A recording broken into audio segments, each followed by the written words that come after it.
viewing.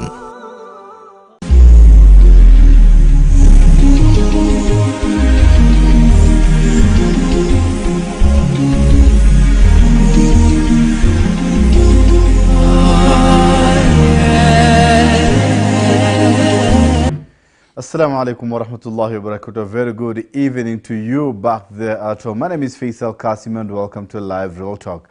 On the 1st of June, where Kenyans all over the world are celebrating at least self-independent rule, or rather self-rule, 60 years of self-rule that happened in 1963. And of course, the celebrations were commemorated in Embu, the national celebrations were commemorated in Embu Stadium, led by His Excellency the President. Different governors across the country celebrated the same in their counties. Anyway, tonight our topic is different. In exactly 25 days from now, some Muslims from all over the world will be gathering at the holiest city in this world to perform the fifth pillar of Islam. This journey comprises of several steps and processes that has huge significance in this beautiful religion of Islam. This is a journey that needs preparation. This is a journey that has processes and regulations, not forgetting the regulators who are all over the world in different countries, of course, as governed and regulated by the Ministry of Hajj and Umrah in the Kingdom of Saudi Arabia. Tonight, it's all about understanding the processes, where it starts, how it starts, until the pilgrimage is done, and how the pilgrims return back to their country. And joining me tonight is SUPKEM's chair, Sheikh Al-Hajj Hassan Naado. Assalamu alaikum wa rahmatullahi wa barakatuh. Wa alaikum salam wa rahmatullahi wa barakatuh. Thank you so much, Al-Hajj, for joining us this evening. My pleasure. Nasikia bado kuna homa kidogo ni kutoka Kingdom of Saudi Arabia. Alhamdulillah, hali iliyoko. Mashallah. You were there recently, Al-Hajj. Is everything okay? Alhamdulillah, everything is okay. The Kingdom of Saudi Arabia, under the leadership of King Salman, put a lot of efforts in actually ensuring the improvement of Hajj for Hujjaj. And interestingly, this country, they have what they call the Vision 2030, which is actually is is an agenda that will completely transform the Hajj process. If you go to Hajj this year, and Allah grants you an opportunity to go to Hajj next year, you'll always find something different going on, because there is a lot of infrastructure development around the holy city. A lot of plans and introduction like of new Jamarat, introduction of new systems. It's amazing the plan that they are put in place. May Allah protect them, because they are really, if there is something that country is doing and has done marvelously right, is the preparation of Hajj. And it's making the experience of the Hujjaj better and better, as you said, every other year. I think one of the challenges the Kingdom of Saudi Arabia may be facing is from people outside now, like people like ourselves, who are actually supposed to organize pilgrims to go to that country, because our systems are different, from one country to another. And I can actually imagine how that country can really sit down in Riyadh or in Mecca and other places and plan for the whole world, that from this day, this hour, this time you have to move from this point A to point B. You can't imagine that kind of the planning, because all the plans are actually done in Saudi Arabia. Involves a lot. So what happens to those of us outside Saudi Arabia is actually to fit into the system, to fit into the plan that the government of Saudi Arabia have actually planned. In many occasions, we fail. We fail that government.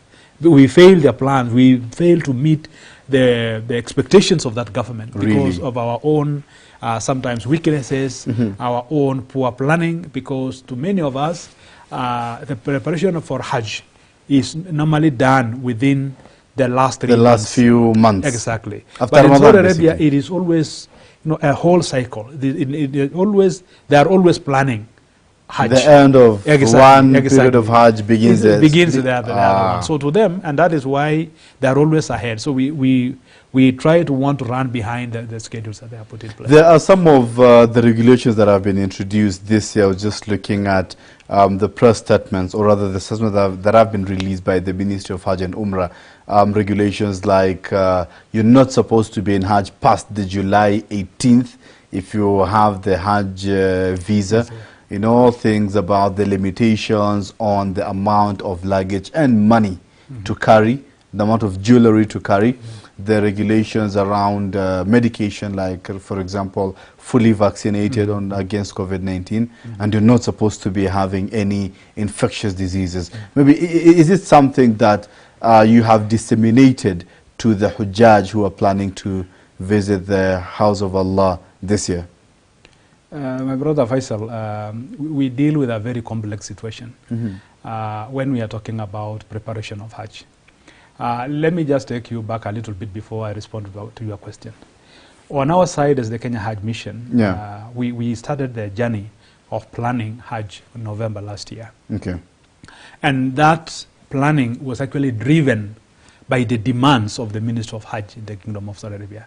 That normally towards Shaban, they always call for Hajj missions for two things. One, to try to understand if you had issues in the previous Hajj. It is a kind of an evaluation. And then the second part of it is for you to learn the new regulations and systems that have been put in place. And they also give you an opportunity to be able to meet different players that are actually involved in the Hajj. Because if you go in the ministry, we have the Ministry of Hajj and Umrah, but the ministry also contracts other contractors who provide other services, like the people who take charge of preparation of, tents logistics, for example, in Mina and Arafat, those kind of stuff. So there are different companies that have been given that responsibility, and the missions will actually decide for this year. It have been liberalized. You will actually decide which company, which group that you want to take care of your Hujjaj. Initially, and traditionally it has been, there is a mutawif called an establishment for mutawif for African and non-Arab countries. That always have been the one dealing with Africa. But this year, they have liberalized. You can actually be under Europe, because there is a team that under Europe, under Asia, and Arab kind of stuff. You can decide which one do you want to go. And when that informs and the kind of the places that you are going to be, because how they have also divided the terms in Arafah and in Mina specifically is actually depending on which particular group that is in charge of your teams are positioned where. So that is how they do. So when we went there, we learned all those processes. We also discussed about the costing of the different stages of Hajj, and we communicated the same to our agents. So any timeline that we were given on the other side, we also gave the same timeline on the other side. Okay. Like, for example, when we returned in the month of December, we embarked on the process of recruitment of the agents, of Hajj agents.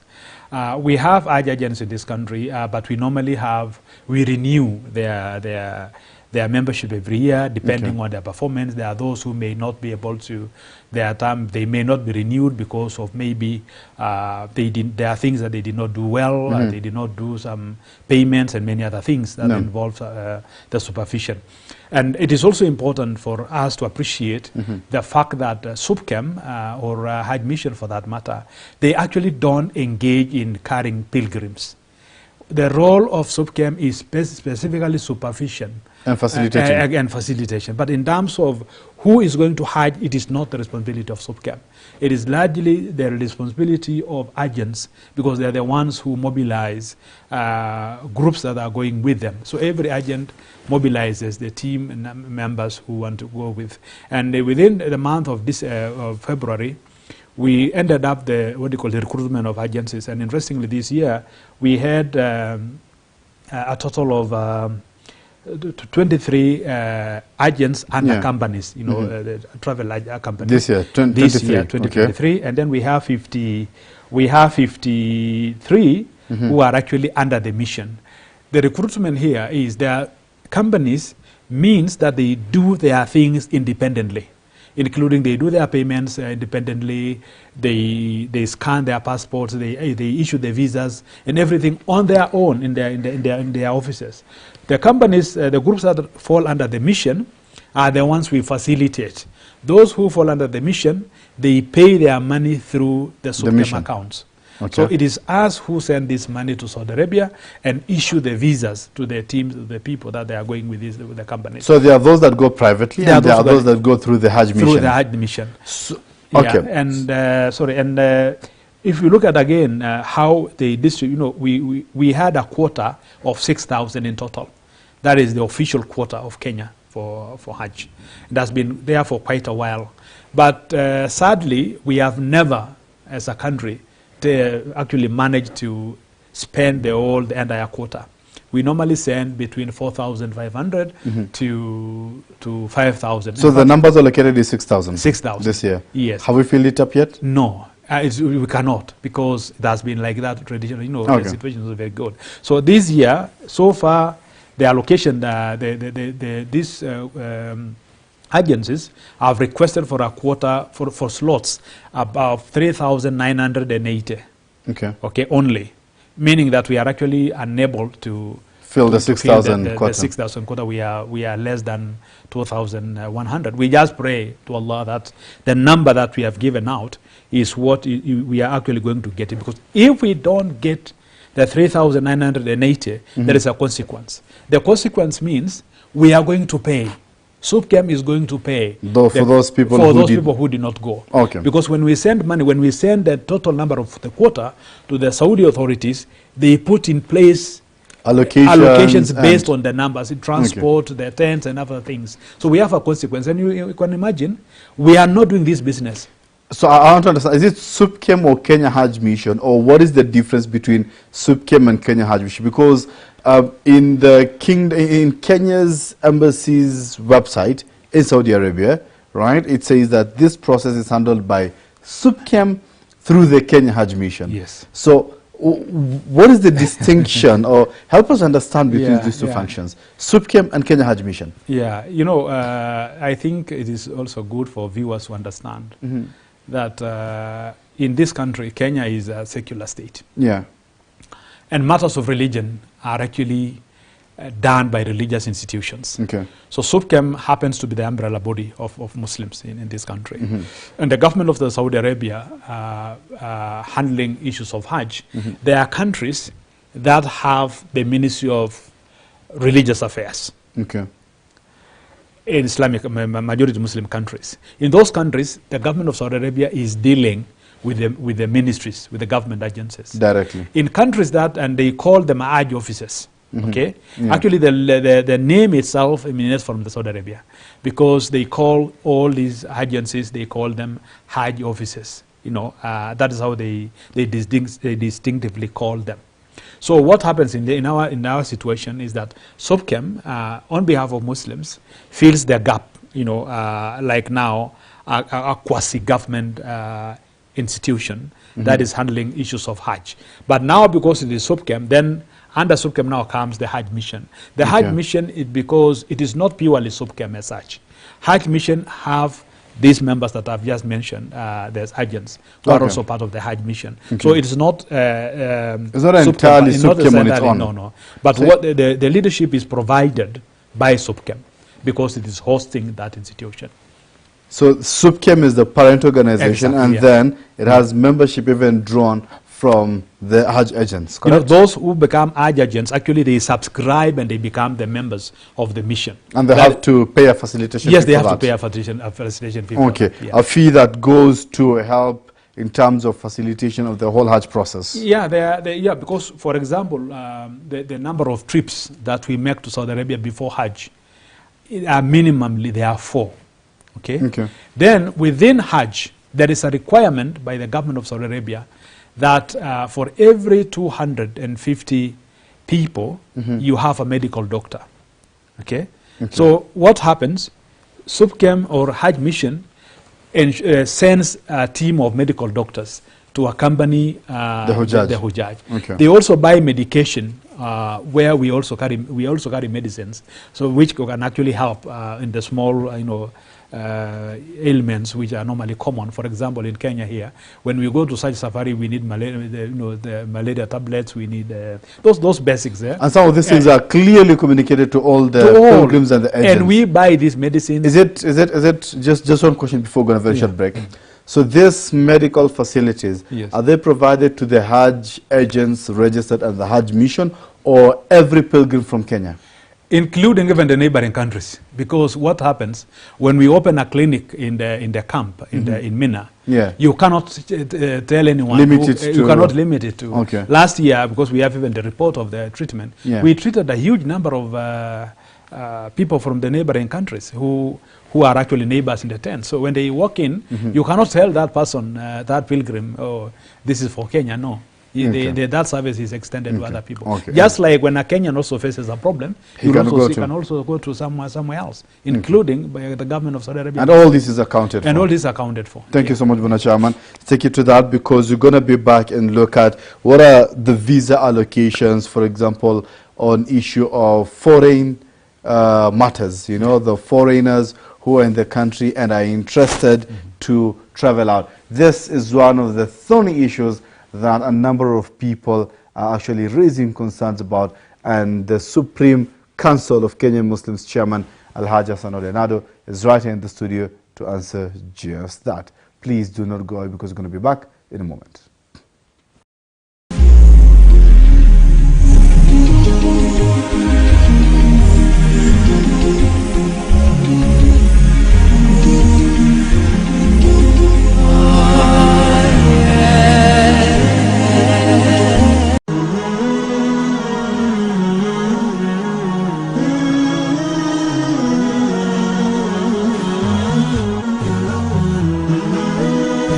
Horizon TV, the beacon for the nation.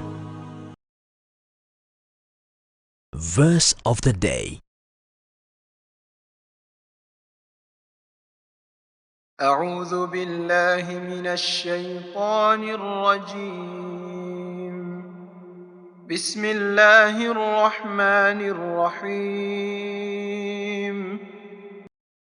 المال والبنون زينة الحياة الدنيا والباقيات الصالحات خير عند ربك ثوابا وخير أملا.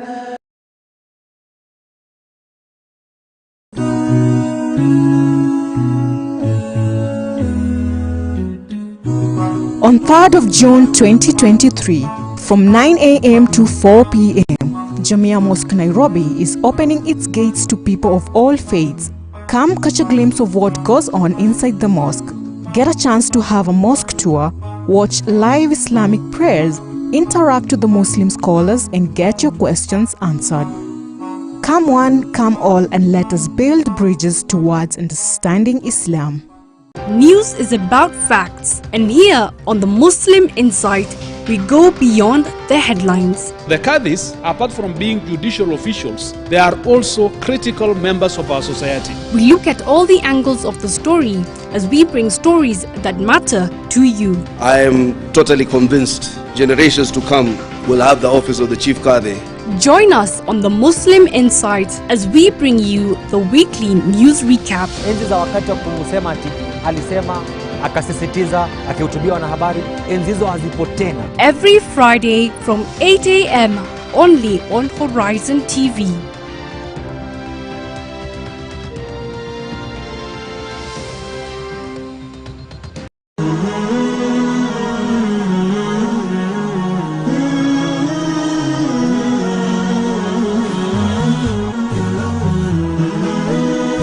Horizon TV, the beacon for the nation.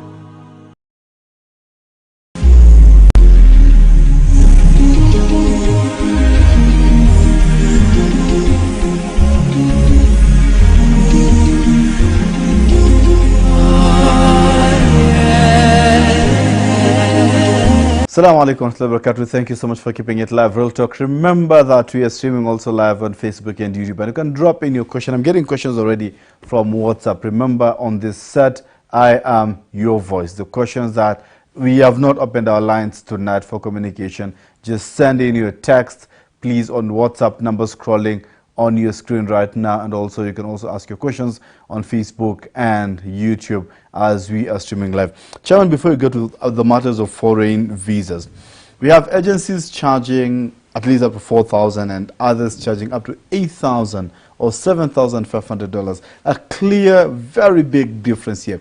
Do you guys regulate the prices from these edges? Because you are the regulator here, you are the coordinators, you are the facilitators, right? I mean, some Kenyans feel that the prices are a bit exorbitant. Do you regulate the charges?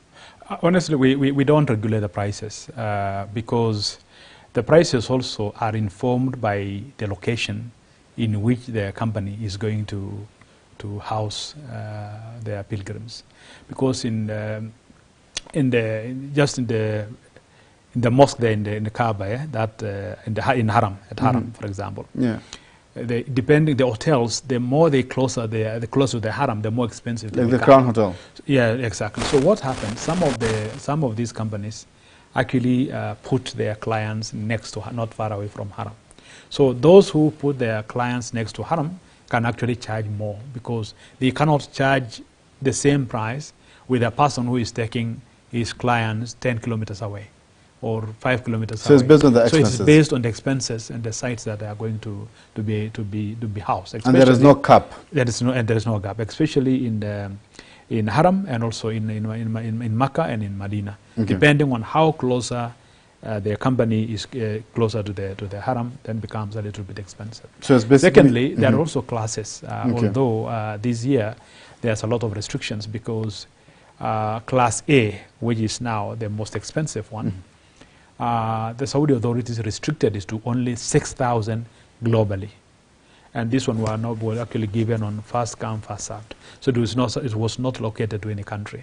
So if you are ready, you pay. And actually the deadline was passed a long time ago, so that is not there. But now the cost of that particular Class A was actually about 1.2 million shillings, So it's quite expensive because, Class A means they're going to be the 5-star hotel. They are also going to Class A tents in Mina, kind of stuff. No, all of it, including at Arafat. So that is one of the things that makes it a little bit difficult to actually to say which particular class is charging this amount of money. Beyond the particular charges of the normal charges for Hajj, do you regulate in terms of visas allocation to different Hajj agents? When we came into the leadership of this council, we refused to regulate the issuance of visas because initially what was happening in SUPKEM was unfortunate because those who were there then deliberately regulated that so that they can actually sell. But Chairman, you were there as well? No, but I've never, the previous regime as well? I've never been in the role of Hajj. But again, you were in the previous regime of SUPKEM as well? Yes, I was part of it, but I was not in charge of Hajj. The way Hajj was being managed that time was actually a private enterprise within the organization. So it was not part of the mainstream SUPKEM, and any discussion of SUPKEM of Hajj was never discussed in the National Executive Council of SUPKEM. Yeah, because you mentioned the previous leadership, and I'm just remembering that you also... So it was, I can actually say it was not there, because it was basically a private enterprise. It was actually a company that time. So when we came in the position of responsibility, we took it back. And what we normally do, we open the quota and we tell Hajj agents, gentlemen and ladies, we have 6,000. Can every one of you give us a commitment of how many Hujjaj they are able to mobilize? So everyone will fill a commitment form saying, I am taking 100, I am taking 50, I am taking this number, I am taking this number. That is what we put together and we calculate and we say, this year, this is what we are taking. That is how it is free. We don't create a scenario for us to sell and in pretense that has been closed, and I said, no, we don't do that. So it's open.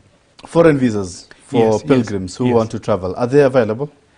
For this year, up to now, they are not available because there are two things. I've mentioned when I started talking about Hajj, I've mentioned about the continuous improvement of services and changes in policy by the government of Saudi Arabia. In our agreement that we signed, in the MOU that we signed with the Minister of Hajj, it's actually clearly stipulated that we are not supposed to carry foreign passport holders. So when we returned, we started engaging, and we started engaging. We engaged our government to speak on our behalf, to raise the same concerns that we really want to have this quota to continue. Which quota? traditionally, they normally give between 3% to 5% of the total quota, okay, of foreign passport holders. These foreign passport holders are supposed to be people who are legitimately in this country. Either they have work permits, which still have have 6 months expiry date, not less than that, and also people who have residential permits are people who qualify. And for these foreign permits, for passport, for example, we are not the final authority in issuing passports, no visas, sorry. What we only do for those under the mission, the companies do it on their own, but they send the hard copy of their passport to the embassy of the Kingdom of Saudi Arabia for verification and now the final issuance of visa. For local ones, we issue them directly in our offices. So these ones have an extra step that after you have keyed into the system, pay the services, then you deliver the hard copy for verification at the embassy of the Kingdom of Saudi Arabia. That is what normally happens. For this year, we are not lucky because we had a trip last week which was purposely meant to go and actually present our case to the minister. And interestingly, actually, it was the first time we had a meeting with the minister. We have always been dealing with the deputy minister, but this time we went and met Dr. Taufik Arabia, whom we went and presented our case, the reasons why we actually request not only the 5%, we even requested that it should be enhanced to be 10%. And we gave our reasons why we need it to be enhanced. Because one, Kenya is, alhamdulillah, it's an island in a disturbed region, because we have most of our neighboring countries, having some challenges, and many of our brothers within the neighboring countries are calling Nairobi their second home, and they're legitimately in this country. They are doing businesses, and then we also have Kenyans who are Kenyans, but because our constitution allows the dual citizenship. Some of our Kenyan brothers have gone to Europe, to US, to Canada, to other countries, and they have have the foreign passports. And because I don't know why there is this feeling that normally those passports are superior than ours. Someone, whenever you get the US passport, you actually don't want even to walk around with the Kenyan. So that's going to be a primary travel document. So this is the problem that we have. So, but we have negotiated. We have done all what is humanly possible to engage the government of the Kingdom of Saudi Arabia. To increase or to allocate? There are two things. There used to be traditional allocation. Okay. Which was there as well this year. Which was there, but it's not there. It's not in the system. The system is zero. You know what happens? Is it zero because it was not allocated? Yes. It is zero because it was allocated and already been given? No. It cannot be given. How? It cannot be given before Hajj. It can only be given like now. This is the time that we are supposed to be issuing those passports, those visas. But they are not there, because what happens, let me tell you one interesting thing, which people may not know. The Hajj system is actually domiciled in the Supreme Council of Kenya Muslims. Okay. So what happens when we open the system here, when the government of Saudi Arabia, the Minister of Hajj, opens our system, what happens with this system? We automatically receive the quota into our system of 6,000. And then the system automatically locates, okay? They locate what they call the share of the companies. They also locate the share of the mission members, and also locate, if they are there, the foreign passport. They call it foreign nationalities. That is what the system reads. They locate also the foreign nationalities and say, this number, based on the number of this group, they will receive this. This number will receive this. That's what it's automatic. But now this time, the foreign nationalities is zero. Okay? Meaning there is none. And there are those who are already advertising and selling visas for 1,800. They say, their package is a particular amount, and for those with foreign passports, they're charging an extra $1,800 US, Mr. Chairman. How then do you explain that? No, I can't explain, because one, we are not the ones advertising. Then where these are individuals who are out there doing their own businesses, which we cannot control. Until they advertise, Chairman, don't you think they have access, or they had access to some of these visas? They can't. They don't have access on the visas. How? From where do they have the access of the visas? They don't have, because the only people who have the systems in their houses now are 23 companies and SUPKEM. And what those companies can access is their quota. They can't see the bigger quota. It is only us who can actually access the bigger quota. Okay? So you cannot in any way advertise or pretend to issue foreign passport, visa, when the visas are not there. Because for you to issue that visa, the Saudi embassy has to actually to receive the visa, the passport itself. So there is nothing that you can do. So if I get you correctly, then nobody with a foreign visa in this country will be going to Hajj from Kenya. Nobody with a foreign As visa. things are now, nobody. And that's on, and you're going on record with that. I have already gone on record. I released a circular yesterday.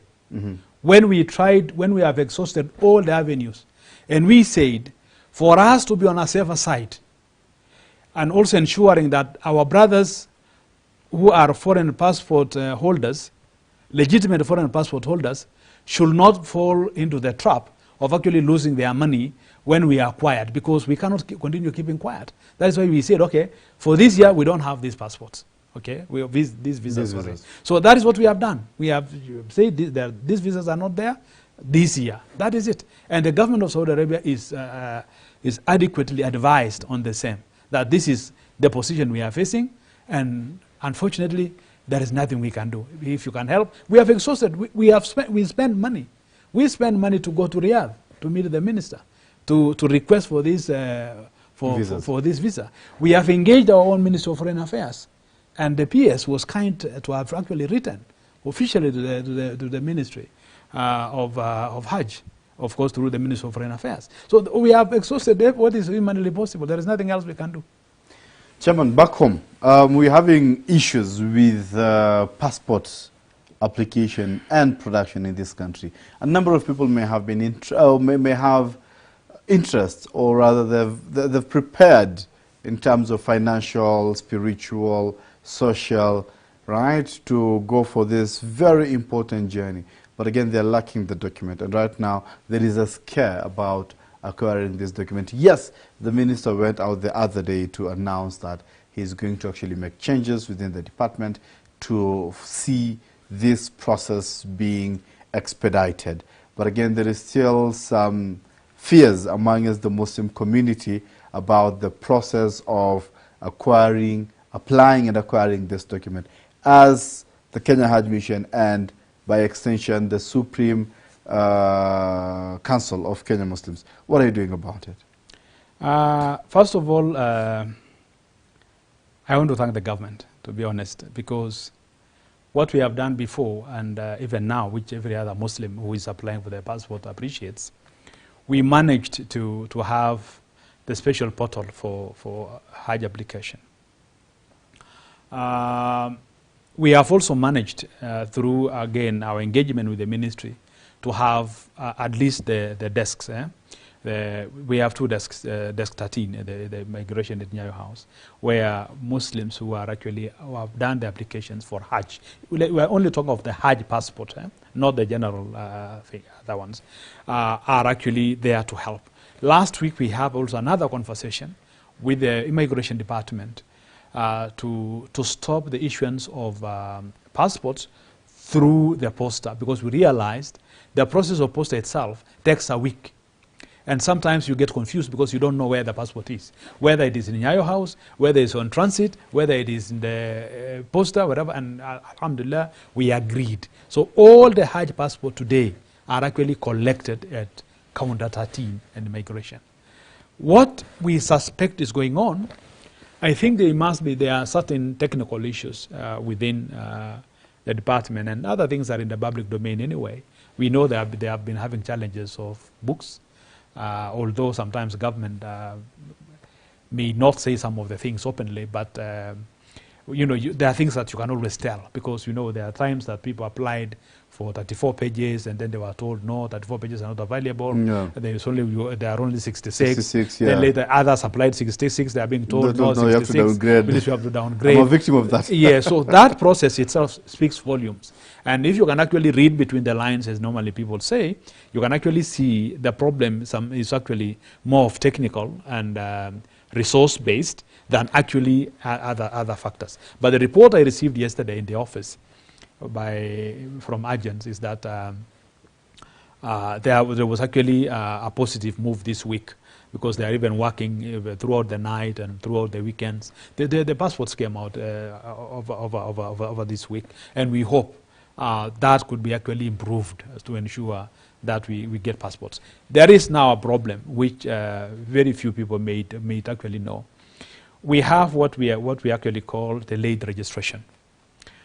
Late registration refers to elders, people of my age, or a little bit younger than I, who acquire their identity cards late. We have a problem with those. But alhamdulillah, this year, there are also not many. We only gotten 15 cases. Now the question comes, where were they? Okay, that they did not get, then the one interesting thing about the numbers, the identification card numbers, numbers actually exposes someone, because you can have somebody sees your ID and you can actually tell, no, this ID is supposed to be for a younger person. Because of the numbering. In terms of number, yeah. Exactly. So now when somebody presents himself, you see it's an elder and he has a recent ID. A recent ID. So those are the cases that we are dealing with. But we thank God there are not many. We pray that we succeed, but it is something that is really a little bit problematic. Muslims are always subjected to vetting processes, sometimes 2-tier, sometimes 3-tier vetting process, until they acquire the document. I mean, with a very short window, we're talking of 25 days to the beginning of the official Hajj process. Some people will be starting to fly out in the next 2 weeks, others in the next 1 week. I mean, how then do we bypass all these processes? We do. We have a special consideration for Hajj passports. What had happened, and that's exactly what we are doing, is that if you have, because for us to issue a letter to someone, that someone must be referred to us by a registered agency, because we also have to account for these passports that this person is going with this company. So when we issue this letter is uploaded in the system. And that uploading the system actually means vetting, okay? Because the moment you have done the system things, that's actually the beginning of vetting. So these things goes wherever they go for background vetting. Yeah? Then it returns. So in an event that these things delays, what we normally do, we do a list of passports that have delayed.